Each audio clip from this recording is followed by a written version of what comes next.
라디오 독서실 한국인이 사랑하는 우리 문학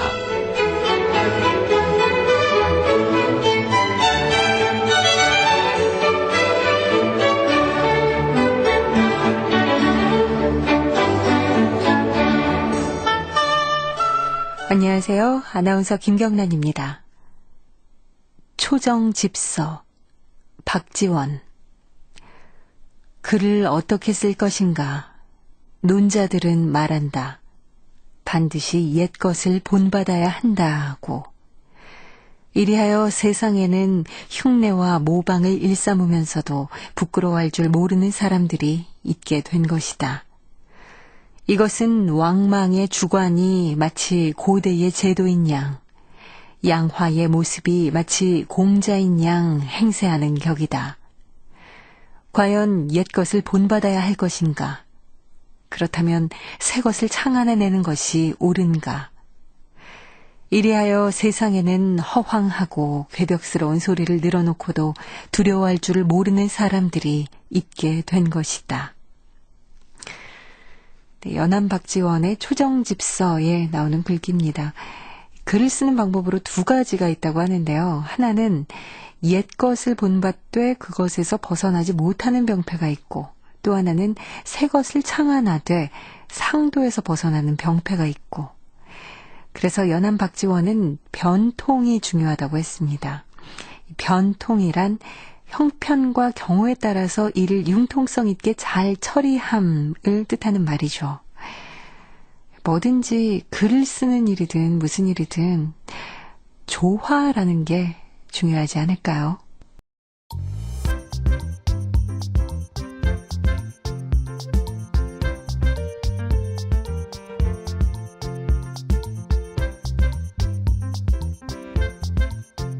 소리로 만나는 책 라디오 독서실. 한국인이 사랑하는 우리 문학을 김경란 아나운서와 함께 만나봅니다.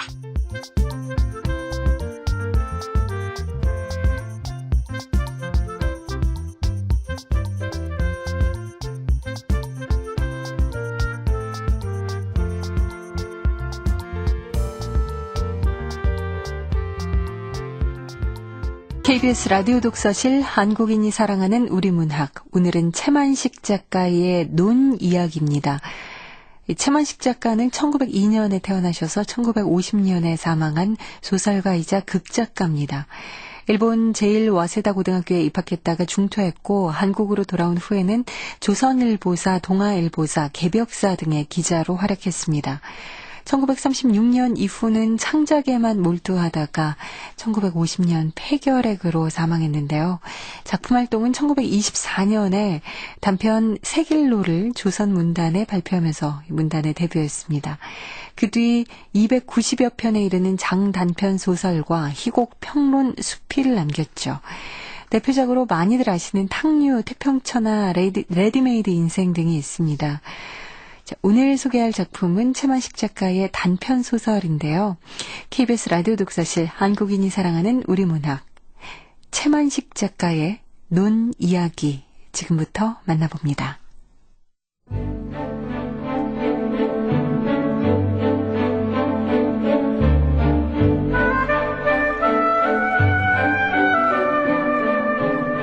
논 이야기. 채만식.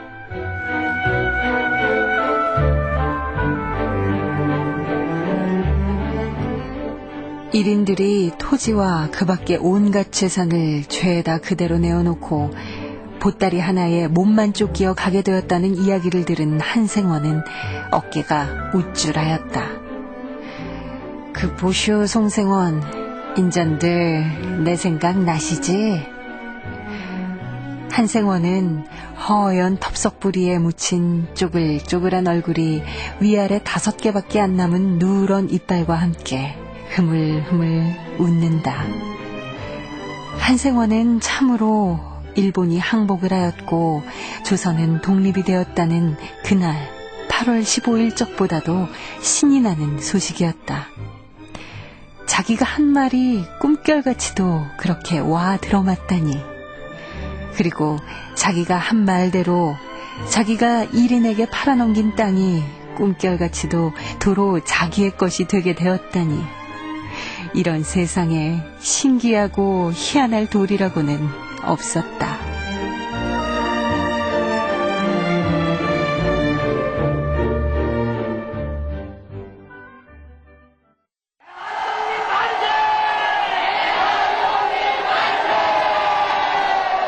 조선이 독립이 되었다는 8월 15일.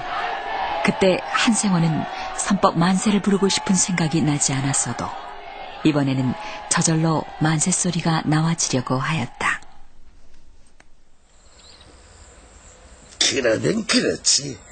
글쎄 놈들이 제 아무리 영악하기로서지 논에다 내귀퉁이 말뚝을 받고선 인도깨비처럼 저 땅을 떠가지고 갈 재주야 있나. 8월 15일적에 마을에서는 젊은 사람들이 설도를 하여 태극기를 만들고 닭을 출염하고 술을 사고하여 조촐히 만세를 불렀다. 한생원은 그 자리에 참여를 하지 아니하였다. 남들이 가서 같이 만세를 부르자고 하였으나 한생원은 조선이 독립되었다는 것이 별로 반가운 줄을 모르겠었다. 그저 덤덤할 뿐이었다. 아이고, 무슨 저렇게 좋을까. 아이고, 참. 만세는 무슨 만세. 아이고, 참. 아이고. 한생원, 지금 뭐 하는가? 뭐하긴 뭐하나. 하늘에 떠있는 별 구경하고 있지. 그 참 별일이네. 아이고, 이 사람아, 다들 일본 놈들이 물러갔다고 뭐 잔치하고 난리가 났는데. 자네는 일본 물러간 거 안 좋은가? 좋기야 좋지. 일본이 항복하고 전쟁이 끝났으니 그놈의 공술도 없어진 거 아닌가. 그렇지. 에휴, 이게 무슨 놈의 공출이 그래 많은지. 벼공출에 쇠붙이 공출도 부족해가지고 솔뿌리 공출, 채소 공출까지. 아이고.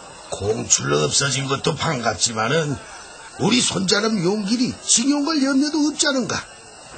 내가 우리 용길이 징용 안 보내려고 얼마나 애썼는지 자네도 알지. 알다마다.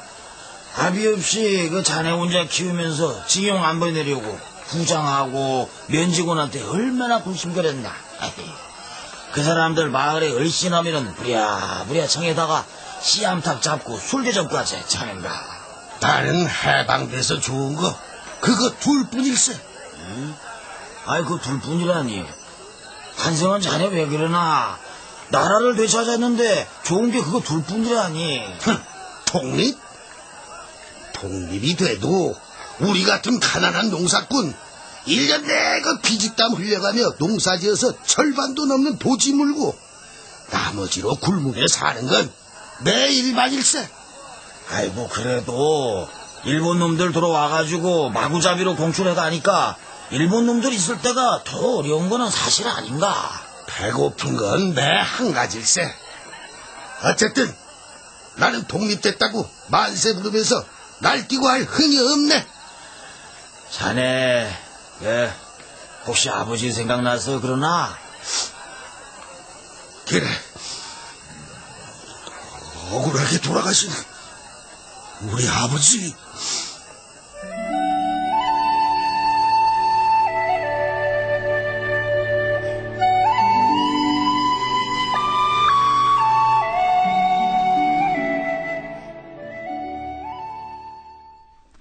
지금으로부터 50년 전 갑오 을미 병신하는 병신년, 한생원의 나이 21살적이었다.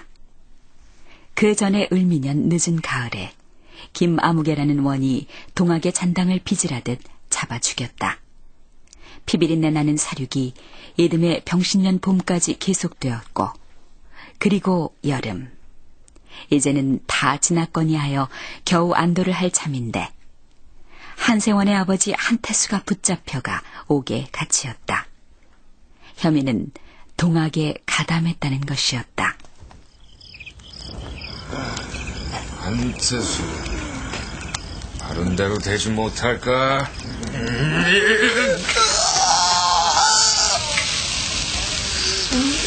그러니까 실토를 하란 말이야, 실토를. 모릅니다. 저는 모릅니다. 동각 근처에도 못 가봤습니다. 아네, 그래도 실토를 안 하겠다.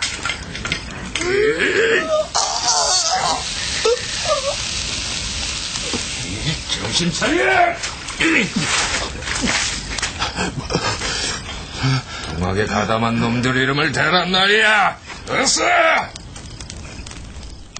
60이 넘은 늙은 정강이의 살이 으깨어지고 뼈가 아스러졌다. 나중 가서야 어찌 될 망정 당장의 아픔을 견디다 못하여 동학에 가담하였노라고 자복을 했다. 입에서 나오는 대로 아는 사람의 이름을 불렀다. 불린 7사람이 잡혀들어와 같은 문초를 받았다. 남은 것은 처형을 하는 것뿐이었다. 하루는 이방이 한태수의 아내와 아들을 조용히 불렀다. 이방 나으리 이 밤중에 무슨 일로? 네, 아버지. 이 좌우간 살려내야 하는 거 아닌가? 아이고 이방 나으리, 아이고 지발 이방님 덕택에 목숨만 살려지이다. 아이고 너도 빌어. 예, 우리 아버지 좀 살려주세요. 그게 꼭 한 가지 묘책이 있긴 있는데 내가 시키는 대로 해볼 텐가? 아이고 불속이라도 뛰어들어가겠습니다. 그럼 논문서를 가져오너라. 그리고 사또께 바쳐. 논문서를요? 아까우냐? 이 가장이나 애비의 목숨보다 논이 더 소중한 거냐? 그 땅이 다른 땅과는 달라서. 정이 그렇게 아깝거든 그만두는 것이고. 아이고 저 이방을은 논문서만 가져다 바치면은 정녕 모면을 할까요? 내가 아니 될 노릇을 시킬까? 아유 그러면 이 길로 나가서 가지고 오겠습니다. 이 논문서 가지고 괜히 시끄럽게 하지 말고 조용히 원님 뒷곁에 있는 방으로 오너라. 나도 와서 있을 테니. 예. 네 논이 2자리가 있겠다. 예? 10서마지기와 7마지기. 7마지기 말고 10서마지기를 가져오너라. 10서마지기를요? 아까우냐? 아깝거들랑 그만 두려무나. 아이 이방 나으리, 그걸 바치고 나면 소인네는 논 겨우 7마지기를 가지고 수다한 곤솔에 살아갈 당장 방법만... 가장이나 애비의 목숨은 어디로 가든지 상관없다. 이 땅이야 다시 장만할 수가 있는 것이 아니냐. 어머니, 바칩시다. 그래, 바치자.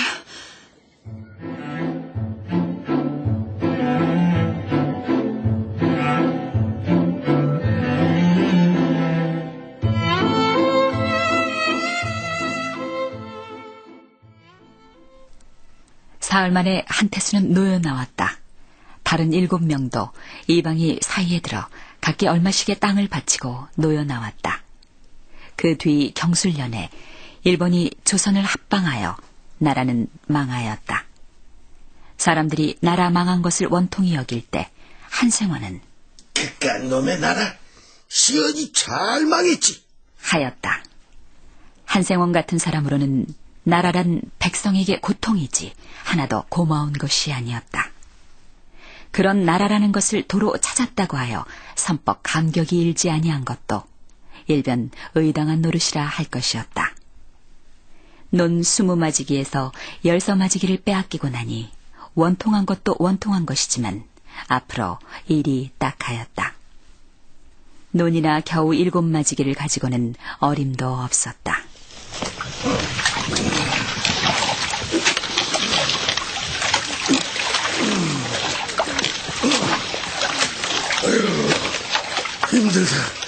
힘들어. 남의 새똥까지 소작하려니 이 뼈골이 빠지는구나. 이리하여 한생원네는 나라, 명색이 망하지 않고 내 나라가 있을 적부터 가난한 소작농이었다. 경술련 나라가 망하고 36년 동안 일본의 다스림 밑에서도 같은 가난한 소작농이었다. 일본이 항복을 하던 바로 전에 3, 4년에 공출이야 징용이야 하면서 별안간 궁색함과 불안이 생겼던 것이지. 그 밖에는 나라가 망하여 없어지고서 일본의 속국 백성으로 사는 것이 경술련 이전 나라가 있어가지고 조선 백성으로 살 적보다 별로 못한 것이 한생원에게는 없었다. 신해년, 경술 합방 바로 이듬해였다. 한생원은 빼앗기고 남은 논 7마지기를 불갑을 팔아야 할 형편에 이르렀다. 누런 물결 치는 걸 보니까 밥 안 먹어도 배가 부르구만. 이 농부는 이런 재미로 산다니까. 송생원 자네 그러다 배 터지겠구만. 한생원, 왜 그러나? 걱정거리 있는가? 걱정거리? 있지. 많다네. 왜? 일본 놈들이 공출 달라고 해서 그러나? 일본 놈 공출이야 나한테만 달라는 것도 아닌데 무슨. 자네는 없는 빚이 나한테만 있자는가. 빚. 한생원 빚이 그래 많은가? 말게. 빚이 새끼를 쳐서 자손들이 아주 번창했다네. 무슨 소리 하는 게야? 이번에 수확해서 갚으면 되지 않은가? 그럴 정도의 빚이 아니니 하는 소리 아닌가? 그러게 내가 술에 노름은 절대 말라 하지 않았나? 아버지한테 물려받은 논 7마지기에다가 남의 논 몇 마지기 소작하면은 그래도 먹고는 살 텐데 이게 다 자네 노름 때문에. 그만! 아무래도 이 땅을 팔아서 빚을 갚아야겠네. 아이고, 땅을 팔다니? 팔 거라고는 논 7마지기가 전부일세. 그리고 빚을 안 갚으면 안 될 지경까지 왔으니 하는 말 아닌가? 아이고, 그래도 땅을 팔다니. 팔 게 땅밖에 없다니까. 저기 한생원, 소문 들었나? 용말 사는 일본 사람 요시카와가 웃돈을 주면서 땅을 산다던데. 웃돈을 주고 땅을 사? 그렇다네. 시세에 갑조를 줘준다네. 그런데 아무리 그래도 일본 놈한테 땅을 판다는 게 그게 어찌. 팔자. 시세에 갑절이라면은 빚 50년 갖고 남은 돈으로 도로 논을 사들이면은 그래도 9마지기는 살 수 있겠구만. 갑절 받고 팔기만 하면은 빚 다 갚고도 오히려 논이 2마지기가 더 생기는 셈이지.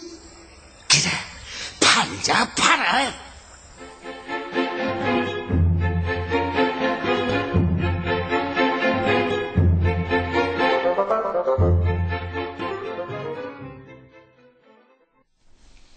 양치는 이미 다 없는 때요.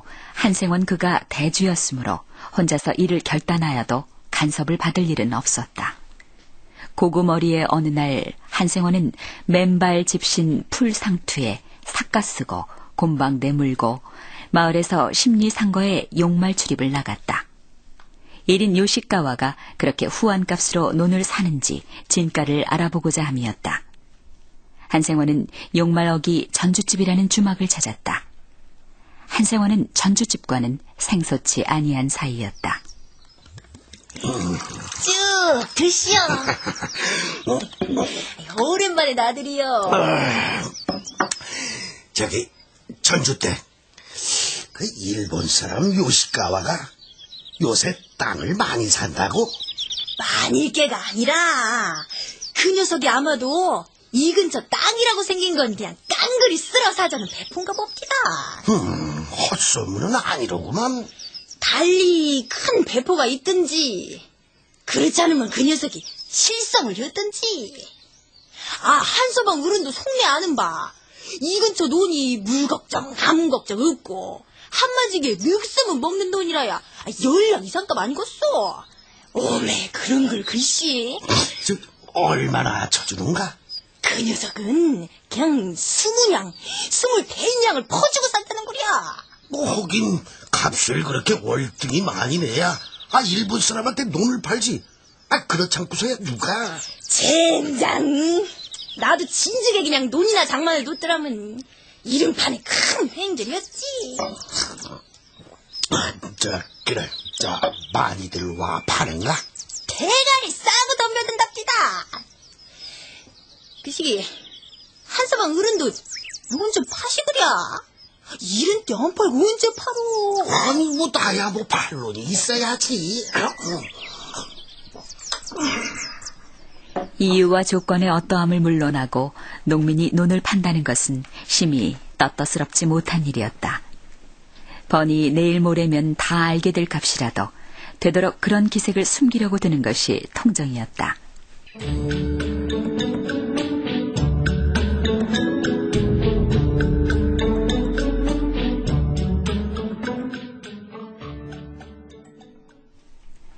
일본 사람 요시카와에게 7마지기 논을 140냥에 판 것과 그중 50냥은 빚을 갚은 것, 이것까지는 한생원의 예산대로 되었었다. 그러나 나머지 돈으로 9마지기를 살 수는 없었다. 아무도 한생원에게 상답 1마지기를 10냥씩에 팔려는 사람은 없었다. 1인 요시카와에게 팔면 그 갑절을 받기 때문이다. 필경 돈 90냥은 한생원의 수중에서 한 반년 동안 구르는 동안 스실사실 다 없어지고 말았다. 이리하여 한생원은 논 7마지기로 겨우 빚 50냥을 갚고는 아무것도 남은 것이 없어 손 싹싹 털고 나선 셈이었다. 친구가 있어 한생원을 책하면서 물었다. 어떡하자고 논을 팔았단 말인가? 인자 두고 보게라. 뭘 두고 봐? 1인들이 다 쫓겨가면은 그 땅 도로 내 것 되지. 갈 데 있던가. 아이고, 쫓겨날 놈이 논을 사겠나? 저희 놈들이 천지운수를 안다든가. 그럼 자네는 아나? 두고 보래도. 한생원은 혼자 속으로는 나쁠싸. 논이래야 단지 그것뿐인 것을 팔고서 이제는 송곳 꽂을 땅도 없으니 이 노릇을 어찌한단 말이냐고 심히 후회하여 맞이 아니하였다. 그러면서도 남더러는 그렇게 배포 있는 장담을 하였다. 한생원은 장차에 1인들이 쫓겨가리라는 것을 확언할 아무런 근거도 가진 것이 없었다. 따라서 자신도 없었다. 오직 그는 논을 판 명예롭지 못함과 어리석음을 싸기 위하여 그런 힛떠운 소리를 한 것일 따름이었다. 소문 들었어요? 한생원이 일본 사람 요시카와한테 논 판 거 아시죠? 아이고, 그게 다 이유가 있다네요. 일본 사람들 다 쫓겨가면 그 논이 도로 제 것이 될 거라서 논을 팔았대요. 이 소문이 한 입 두 입 퍼지자 듣는 사람마다 그의 힛다움을 혹은 실없음을 비웃었다. 자네, 논 팔았다면서? 팔았지요. 어째서? 돈이 좀 아쉬워서요. 에이구, 돈이 아쉽다고 논을 팔아서 어떡하자고? 1인들이 다 쫓겨가면은 그 논 도로 내 것 되지 갈 데 있나요? 1인들이 쫓겨간다든가? 그럼요. 에휴, 언제쯤 쫓겨가노? 그건 쫓겨가는 데 보아야 알지요. 에이구, 이 맹추야. 이거 허풍선이야. 우리나라 상감님을 쫓아내고 지들이 왕노릇을 하는데 쫓겨가? 윤첨지 어른은 1인들이 안 쫓겨나고 영영 그대로 있으면 좋겠어요. 그게 아니라 우리 좋을 대로 세상일이 돼준다든가. 괜히 논 팔고 할 말 없거들랑 그거 잠자코 가만히나 있게. 요시카와한테 논 팔아먹은 놈이 나 하나뿐인가? 누가 논 판 걸 나무래? 있던 장담을 하니까 그러는 거지. 있던 장담인지 아닌지 두고 보잔 말이오. 이로부터 한생원은 그 말로 인하여 마을과 인근에서 아주 호가 났고 어느 겨를인지 그것이 한 속담까지 되었다. 가령 어떤 엉뚱한 계획을 세운다든지 허랑한 일을 시작하여 놓고서는 천연스럽게 성공을 자신한다든지 결과를 기다린다든지 하는 사람이 있을라 치면 한생원이 요시가와에게다 논 팔아먹었던 데다구나 하고 비웃곤 하는 것이었다. 그 후 그 속담은 35년을 두고 전하여 내려왔다. 8월 14일까지도 그러하였다. 8월 14일까지도. 한생원이 요시가와한테 논 팔아먹던 데 났구나. 이 속담은 당당히 행세를 하였었다. 그랬던 것이 8월 15일에 일본이 항복을 하고 조선은 독립이 되었다. 그러고 며칠이 아니하여 일인들이 토지와 그 밖에 온갖 재산을 죄다 그대로 내어놓고 보따리 하나에 몸만 쫓겨가게 되었다는 데까지 이르렀다. 한생원의 일인들이 다 쫓겨나면은 이리하여 부득불 빛이 환하여지고 반대로 한생원이 요시가와한테 논 팔아먹던 데 났구나는 그만 얼굴이 벌게서 납작하고 말 수밖에 없었다.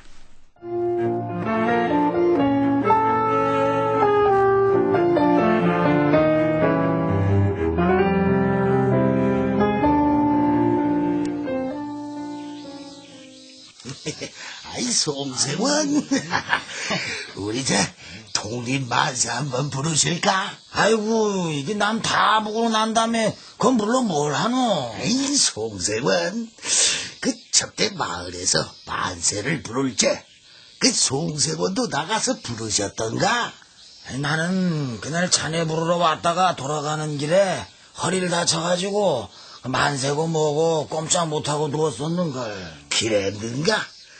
나도 그날 그 만세를 못 불렀지. 아따, 못 불렀으면 못 불렀지.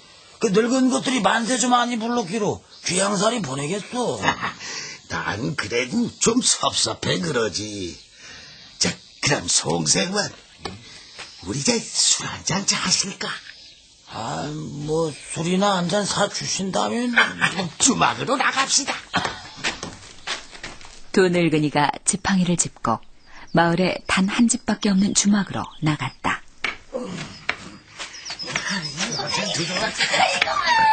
동길도 내가 뭘 일이야.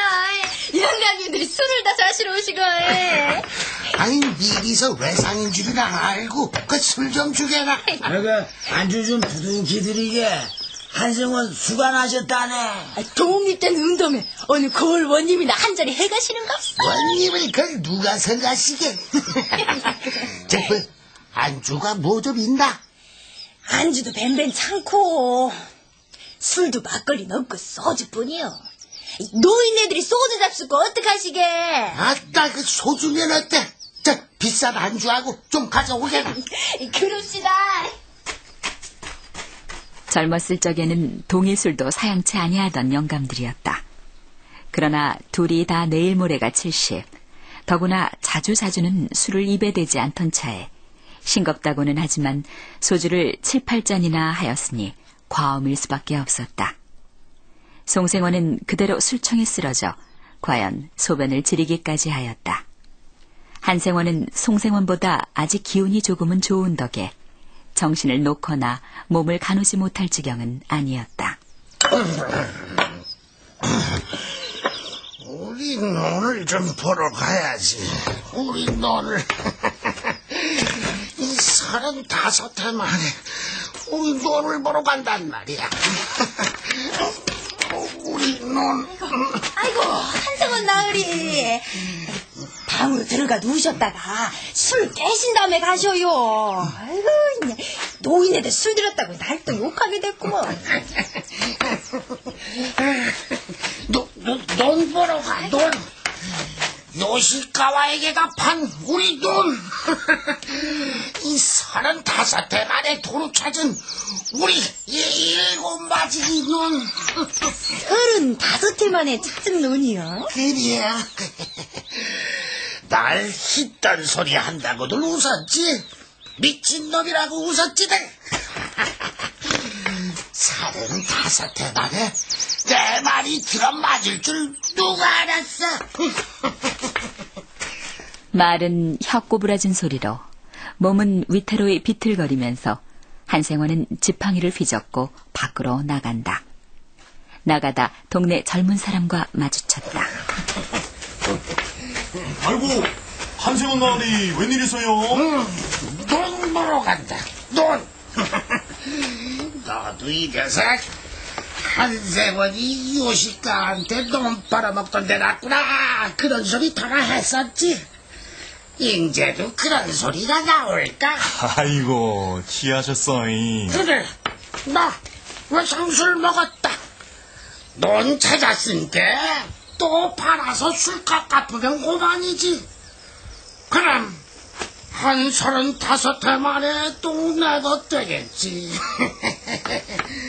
그렇지만 인제는 안 팔지. 안 팔아. 우리 용길이는 물려줘야지. 우리 용길이는. 참, 그 용길이 요새 있지요? 있지, 그럼. 한번 요식가와한테 팔아먹었을까?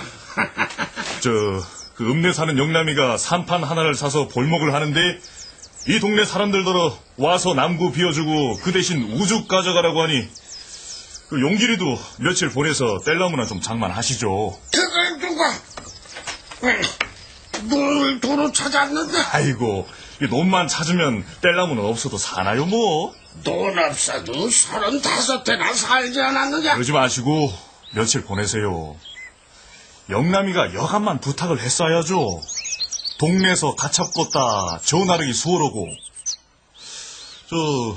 요 위 가재골이 있는 요시가와 농장이라던데요. 뭐? 어디라고? 가재골에 있는 요시가와 농장이요. 가재골에 있는 농장은 우리가 내놓은인데 뭐가 어쩌고지? 영남이가 뭐? 왜 그러세요? 영남이가 1인들 이번에 거덜나는 바람에 농장 살림감독하던 강서방한테서 그 땅을 샀다던데요. 이런 도둑놈들, 이런 천하불안당 놈들. 그래, 지금도 벌목을 하고 있더냐? 오늘부터 시작했다나 본데요. 이런 천하불안당 놈들이.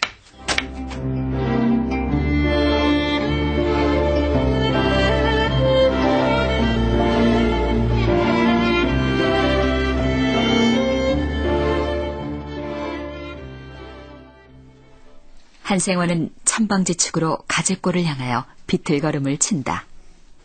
소울은 잘 자라지 않고 개간하여 밭을 만들자 하니 힘이 붙이고 하여 한생원은 요식가와에게다 논을 팔던 이듬해인지 그 이듬해인지 돈이 아쉽고 한 판에 또한 어수룩히 비싼 값으로 팔아 넘겼었다.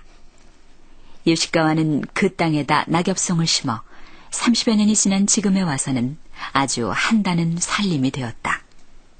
한생원이 한 걸음에 달려가 보니 서너시 낙엽송을 깡그리 베어 눕히고 있었다.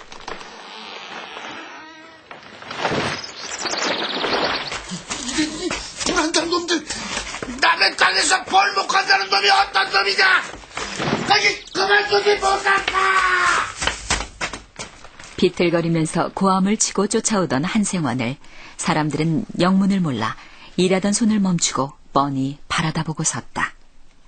한생원은 영남이라는 읍내 사람 벌목 주인 앞으로 달려들면서 한 대 갈길 듯 지팡이를 둘러맨다.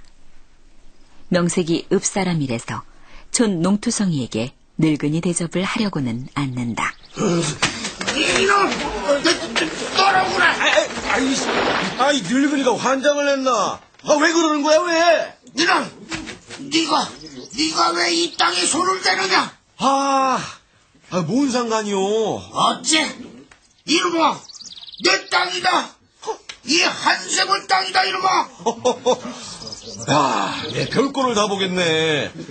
괜시 술잔 드셨걸랑 거의 사키진 아니오고서, 나이 꽤나 먹은 게 왜 남이라는 데 와서 이 행악이야, 행악이! 오라, 이놈! 날 죽어라! 너 죽고 나 죽자! 내 이놈!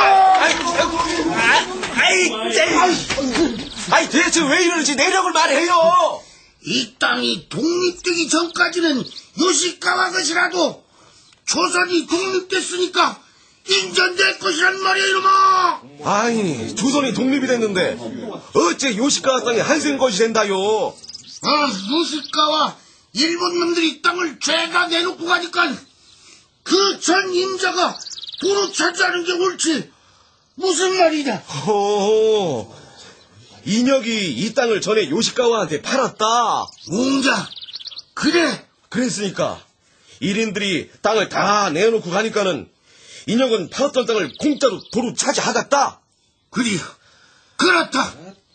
그 못 같은 소리 인전 앵간지 해두고 어서 없어져 부려요. 예? 나는 뻐젓이 요시가와 농장 살림관리인 강태식이한테 10%원 돈 2,000원 주고서 계약서 받고 샀어. 강태식이는 요시가와가 해준 위임장 가지고 팔고, 돈 내고 산 사람이 임자지 저 옛날 돈 받고 팔아먹은 사람이 임자일까?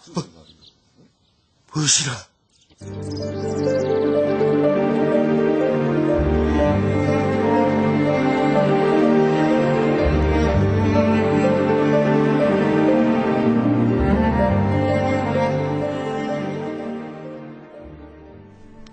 파리로 직후 낡은 법이 없어지고 새로운 영이 서기 전 혼란한 틈을 타서 이 속에 눈이 밝은 무리들이 일본인 농장이나 회사의 관리자들과 부동이 되어 가시고 1인의 재산을 부당 처분하여 배를 불린 일이 허다하였다. 이 사건도 그런 것의 하나였다. 그 뒤 훨씬 지나서 1인의 재산을 조선 사람에게 판다 이런 소문이 들렸다. 사실이라고 치면 한생원은 그 논 7마지기를 돈을 내고 사지 않고서는 도로 차지할 수가 없을 판이었다. 물론 한생원에게는 그런 재력이 없거니와 도대체 전의 임자가 있는데 그것을 아무에게나 판다는 것이 한생원으로 보기에는 불합리한 처사였다. 한생원은 분이 나서 2 주먹을 쥐고 구장에게로 쫓아갔다. 그래, 일인들이 죄다 내놓고 간 것을 백성도로 돈을 내고 사라고 마련을 했다면서? 아직 자세히 모르겠어도 아마 그렇게 되기가 쉬우리라고들 하더구만요. 그런 놈의 법이 어딨단 말인가? 그래, 누가 그렇게 마련을 했는고? 나라에서 그랬을 테죠. 나라? 어느 나라? 우리 조선나라요. 나라가 다 뭐 발라 삐뚤어진 거예요? 나라가 명색이 내게 뭘 해준 게 있길래 이번엔 일본 놈이 내놓고 가는 내 땅을 저희가 팔아먹으려고 들어. 그게 나라야. 1인의 재산이 우리 조선나라 재산이 되는 거야. 그 당연한 일이죠. 당연? 구상 지금 당연하다고 그랬어. 그렇죠. 당연하죠, 그거는. 진짜. 가만두어두면은 저절로 백성의 것이 될걸. 나라 명색은 가만히 앉았다 어디서 뚝 튀어나가지고 그걸 뺏어서 팔아먹어. 그따위 행사가 어디 있다든가. 한생원은 그 논이랑 산이랑 요시가와한테 돈을 받고 파셨으니까 임자로 말하면야 요시가와지 한생원인가요? 암만 팔았어도 요시가와가 내놓고 쫓겨갔으니까 도로 내 것이 돼야 옳지. 그거를 나라가 뺏어. 한생원한테 뺏는 게 아니라 요시가와한테 뺏는 거랍니다. 불러다 대기는 잘 들어. 공동묘지 가보게나 핑계 없는 무덤 있던가. 저 병신년에 원놈 김가가 우리 건 12마지기 뺐을 때 그때도 핑계 다 있었더라네. 저하고 난간에 안직 그렇게 지를 염려하실 게 아니라 기다리고 있노라면 나라에서 억울치 않도록 처단을 하죠. 이런데 난 오늘부터 도로 나라 없는 백성이 세길 36년도 나라 없이 살아왔어. 나라가 있으면 백성한테 뭘 좀 고마운 노릇을 해줘야 백성도 나라를 믿고 나라에다 마음을 붙이고 살지. 독립이 됐다면서 고작 그래. 백성이 차지할 땅 뺏어서 팔아먹는 게 나라 명색이야. 독립됐다고 했을 때 내 만세 안 부르기 잘했지.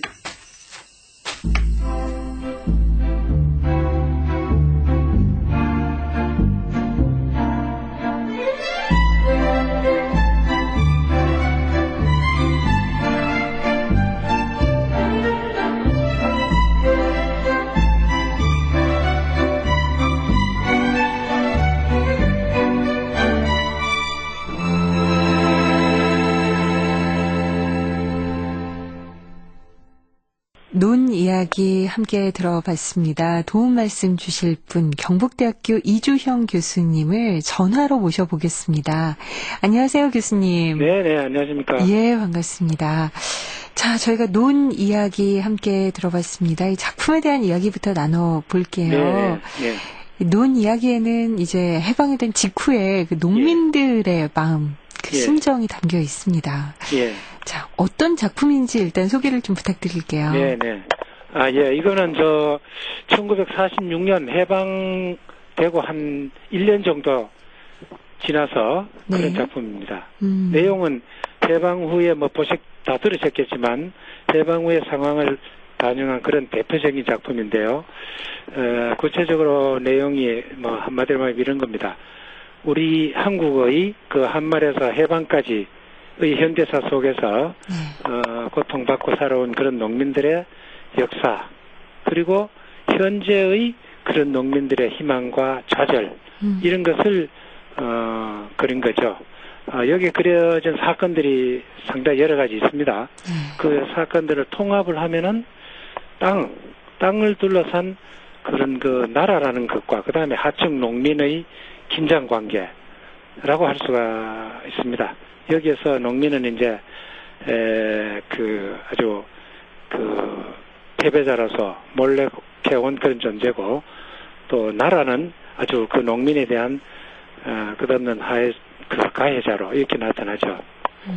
그래요. 당시 사실 독립, 해방 이러면은 정말 가슴 찡하고 감격하고 그럴 줄 알았는데 이 작품을 이렇게 보니까 그렇지 않은 민초들도 있었겠구나라는 생각이 듭니다. 그런 점에서 봤을 때 이 작품은 좀 해방을 조금은 다른 각도에서 그린 것 같고, 그렇죠. 그래서 좀 더 의미가 있는 것 같지 않나 싶은데요.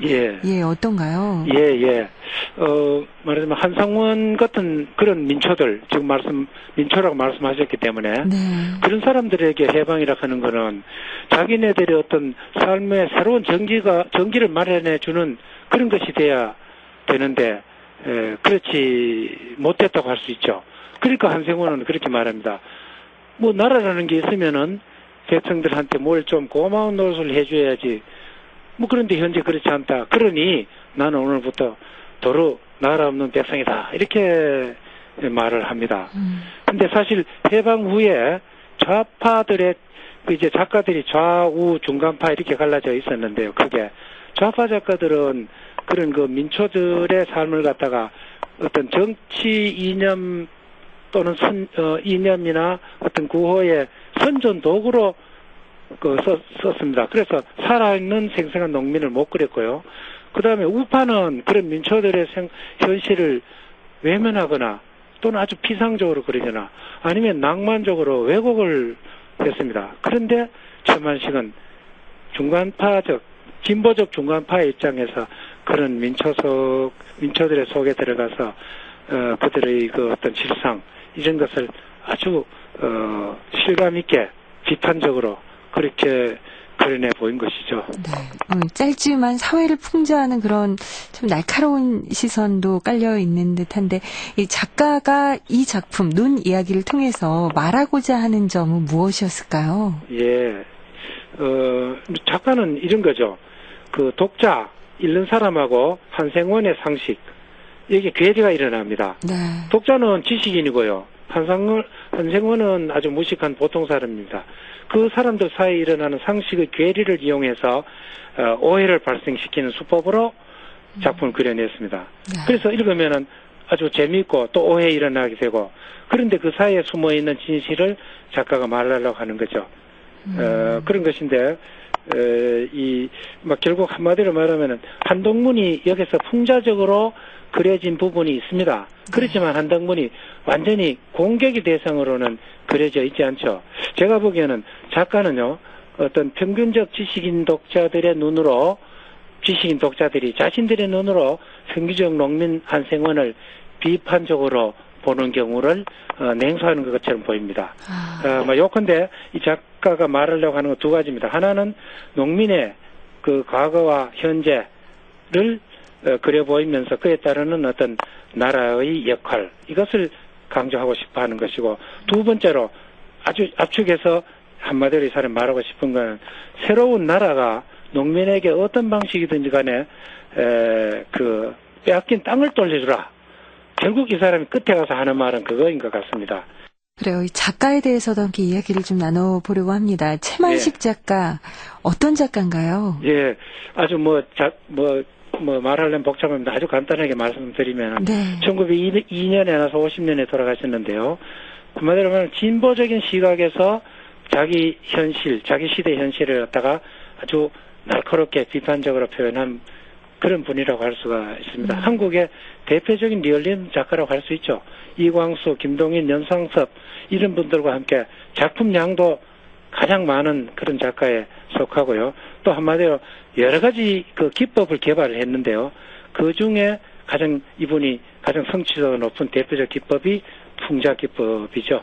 대표적인 작품으로서는 역시 탕류, 태평차나 또 논의얘기 그런 작품들이 있겠습니다. 네. 예. 자, 이주영 교수님 오늘 도움 말씀 잘 들었습니다. 고맙습니다. 네, 감사합니다. 지금까지 경북대학교 이주형 교수님과 이야기 나눠봤습니다. KBS 라디오 독서실 지금까지 최만식 작가의 논 이야기, 음악 손지명, 효과 안익수, 윤미원, 김기평, 기술 이흥규, 극본 서현희, 제작 서승표, 진행의 김경란이었습니다.